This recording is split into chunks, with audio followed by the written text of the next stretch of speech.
Jason Lloyd, The Athletic. LeBron, the MVP voting came out a couple minutes before the tip tonight, and wondering if you saw those results, that you were not in the top three, and if that fit into the game at all, and whether or not you even saw your reaction to not being in the top three. No, I didn't see it. And what you gonna do about it at the end of the day? I mean, my only job is to try to be the MVP for this team every night. Put my teammates, put our franchise in position to be successful, and ultimately compete for a championship, though. So, for me, I know what I bring to the table. This league knows what I bring to the table. So, it's for you guys to write about. It's not for me to be concerned about it. Joe. Joe Varden, Cleveland.com. Before the playoffs, you said you thought that you had enough to win a championship this year. What are you seeing from your team now? 10 straight, and obviously tonight's game was what it was. Where do you see this team right now? We just want to try to get better. I also told you we had another level, and you looked at me crazy when I told you that.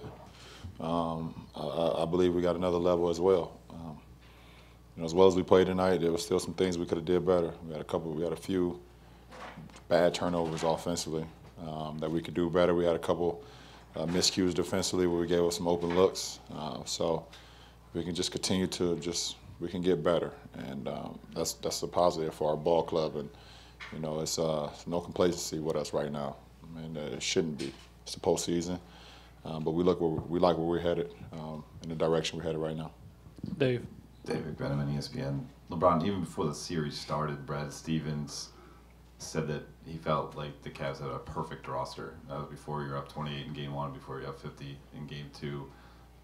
What do you feel about the roster composition and the pieces that you have, and what you are potentially able to accomplish with them? Well, I mean, that's a huge compliment, but there's no such thing for us. We don't have a perfect roster. We don't have a perfect team, but we can make up for mistakes, and we can make up for maybe some deficiencies that we may have, because we communicate, we fly around, and we sacrifice one another. So, that could put us as close to perfection as possible, which you can't ever get to.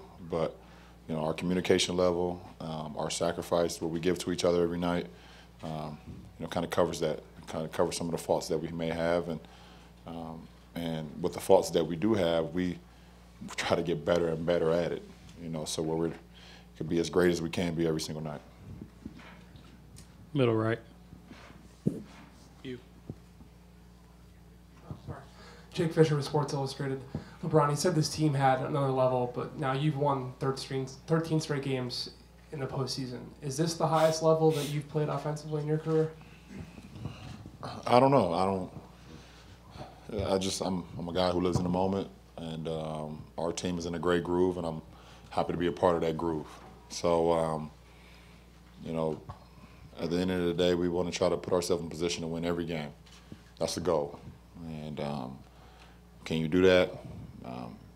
Sometimes you come out with an L, but it's how you learn from those experiences that's going to help you off the next time. So we are in a good groove as a team, and we want to try to continue that going home. Left side. LeBron, Tom Lydon, Boston 25 News to your left here. Isaiah sat out the second half. Brad told us before you came out here that he's been dealing with an injury since last week. Can you sense something physically different with him through these first two games? I don't pay attention to those things, to be honest.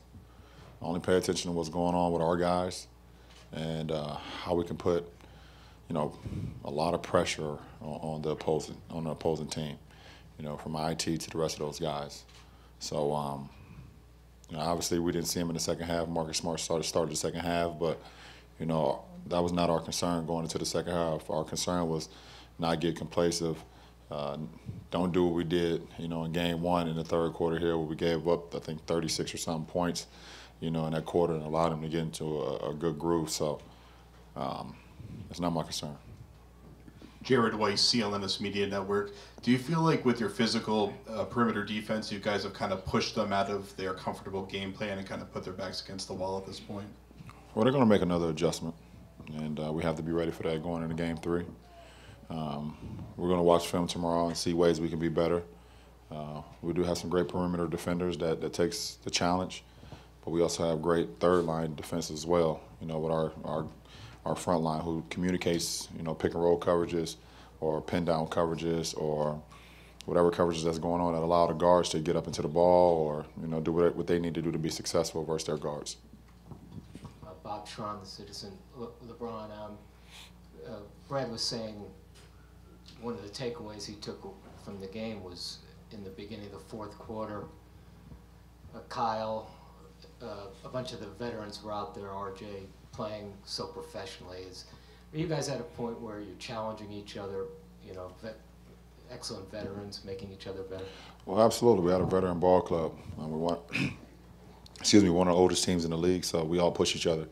We're here for one reason. When you sign up to be here, we're here to compete. We're here to sacrifice for one another. And if you're in garbage time or if you're in the crunch time, you need to be a professional. And you know, RJ's done that. Champ has done that. Channing is doing that. You see guys playing one round that has a huge, a huge piece for one round, but then the next round, you know, certain things change, and guys just continue to stay ready. Guys continue to stay professional, and it's great to be in the locker room like that.